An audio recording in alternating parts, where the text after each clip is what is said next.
Hello friends, myself Subhash Nagarse from Sri Digambar Jain Gurukul High School, Solapur. I shall welcome to all of you in this session of 9th Science and Technology Part 1st. Today we are going to be discussing on laws of motions Part 5, wherein we will study the velocity time graph for uniform acceleration, equations of motion, and the derivation of these three equations of motion by using graphical method. Friends, in the previous session of laws of motion part 4, we have been discussed with the following important subtopics, that is difference between speed and velocity, uniform motion, non-uniform motion, uniform speed, non-uniform speed. Today we will start with velocity time graph for uniform acceleration. So let us start with the velocity time graph for uniform acceleration. Friends, the changes in the velocity of a car in specific time interval are given in the following table. You could see in this table, the first column consists of the time in seconds, and in second column you could see the velocity in meter per second. The time duration is 0, 5, 10, 15 seconds, like that. Means the time interval is fixed, that is 5 seconds. What about the velocity? It is also given 0, 8, 16, 24, 32, 40, 48, 56 meter per second, and like that. So the velocity time graph in the adjoining figure shows that on the x-axis we are considering the velocity, whereas on the x-axis there is a time, and y-axis velocity. If you plot this graph, you could see that the nature of the graph is a straight line. Friends, from the graph we will come to know the velocity changes by equal amounts in equal intervals of time. This is uniformly accelerated motion. How much does the velocity change every 5 minutes, which is 8 meter per second, and it is constant. For all uniformly accelerated motions, the velocity time graph is a straight line, which is shown with red color in the adjoining graph. For non-uniformly accelerated motion, the velocity time graph may be of any shape. It will not be a straight line. It may be either curve or zigzag one, depending on how the acceleration will change with time. Friends, we will continue with same figure, same graph. From the graph in the adjoining, we can determine the distance covered by the car between the 20th and the 10 seconds, between 10 and 20 seconds. Here, the velocity of the car is not constant, but is continuously changing because of the uniform acceleration. In such a case, we have to use the average velocity of the car in the given time interval to determine the distance covered in that interval. Friends, from the graph, we know that the average velocity of the car is equal to 32 plus 16 upon 2, because 16 kilometer in the 10 seconds velocity is that, and for 20 seconds the velocity is 32 meter per second. So average we are considering, so the respective velocities are 32 and 16 in 10 and 20 second. So we will get that the addition is 42 upon 2, which is 24 meter per second. We came to know the average velocity. Now multiplying this by the time interval, that is 10 seconds. How 10 seconds comes? 20 second minus 10 second gives us the distance by the car, since the distance or the displacement is equal to velocity into time. The velocity average we have been calculated 24 meter per second into 10 second, that will give you 240 meter. Friends, now we will consider an important subtopic, that is equations of the motion, the derivation of these equations. The first equation, that Newton studied motion of an object and given set of three equations of these motions. These three equations relate the distance, displacement, velocity, acceleration, and time of the object moving along a straight line. Friends, suppose an object is in motion along a straight line with the initial velocity u. It attains a final velocity v in time t, and due to this acceleration a, its displacement is s. The three equations of the motion can be written as: number 1, v is equal to u plus at. This is the relation between the velocity and time. S is equal to ut plus half at square. This is the relation between the displacement and time. And v square is equal to u square plus 2as. This is the relation between displacement and velocity.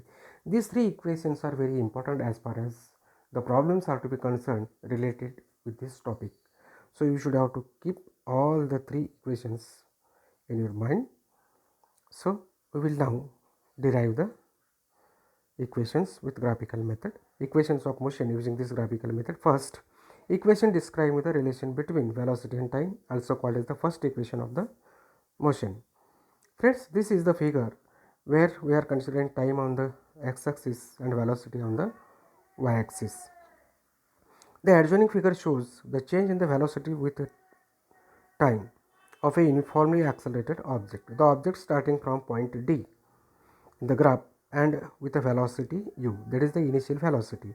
Its velocity goes on increasing, and after time interval t it reaches to the point B on the graph.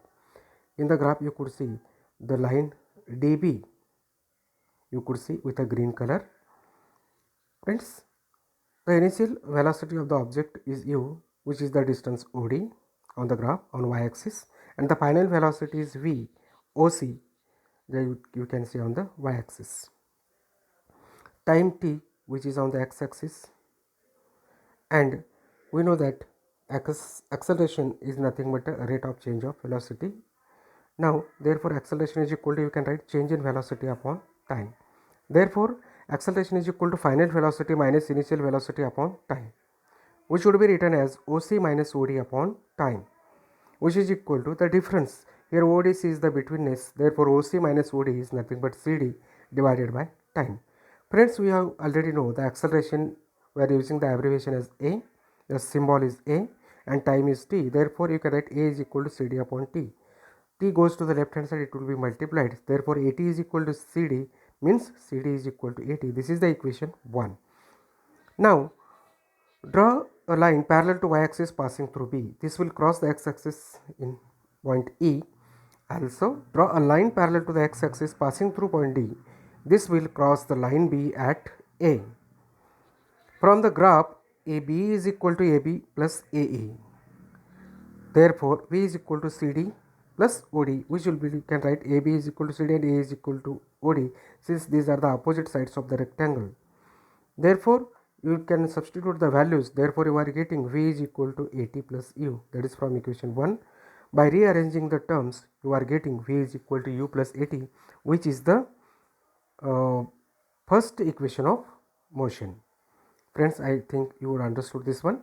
Now we will continue with the second equation describing the relation between the displacement and time. That is the second equation of the motion. Again you will consider the same graph here, so it will be easy for understanding.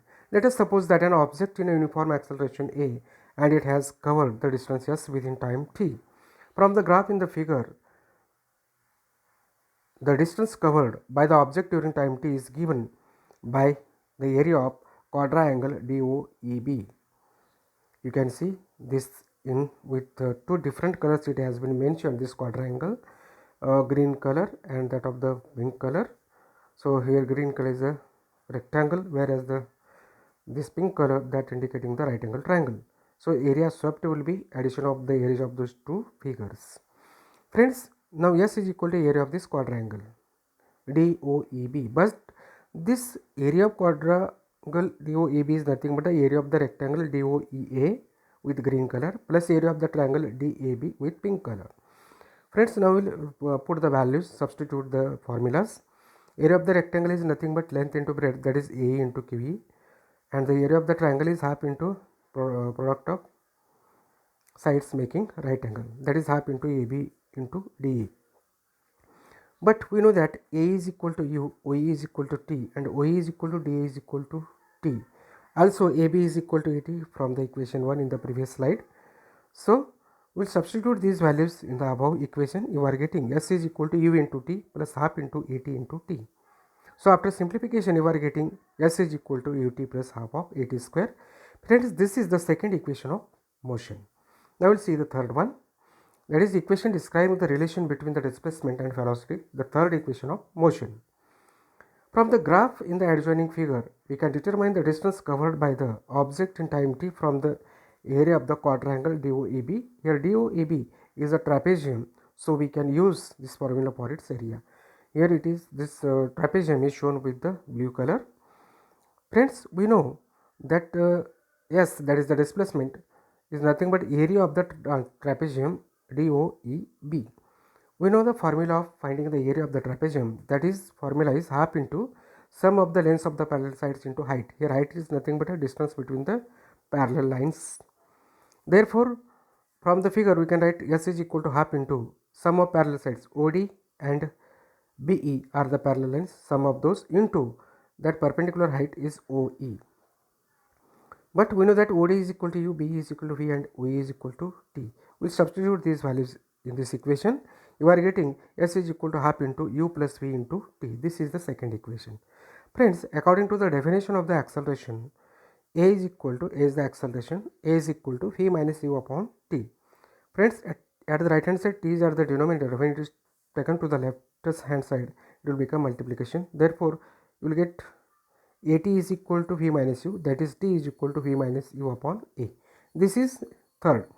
Friends, we will substitute now equation 3 in equation 2. Therefore, you are getting S is equal to half into U plus V into V minus U upon A. Friends, now here at the right hand side, 2 and A are at the denominator, it should be taken to the left, it will be multiplied. Therefore, you are getting 2A into S is equal to V plus U and V minus U. You know the identity A plus B and A minus B, that leads to A square minus B square. Accordingly, here V plus U and V minus U could be written as V square minus U square. So minus U square taken to the left hand side, it will become U square plus 2AS is equal to V square. That is, after simplification, you are getting V square is equal to U square plus 2AS. So this is the third equation of motion. Friends, these three equations are very important. How it could be proved from the graphical method that we have been discussed. So friends, today what we have been discussed is that velocity time graph for the uniform acceleration, then equations of the motion, these three, phi is equal to U plus AT, S is equal to UT plus half AT square, and V square is equal to U square plus 2S. And last we saw how these three equations are to be derived by using the graphical method. So friends, at the home you try these questions. Explain the velocity time graph for uniform acceleration with figure. Enlist the three equations of motion and write the meaning of each variable. Derive the three equations of motion using the graphical method. In your notebook at the home, practice these problem questions. So with these words, I would like to give you a famous sentence by Stephen Hawking. If you believe in science like I do, you believe that there are certain laws that are always obeyed. Very nice wording. Try to practice in the life this one. If you like this video, please subscribe and share. With these words, I would like to say thank you.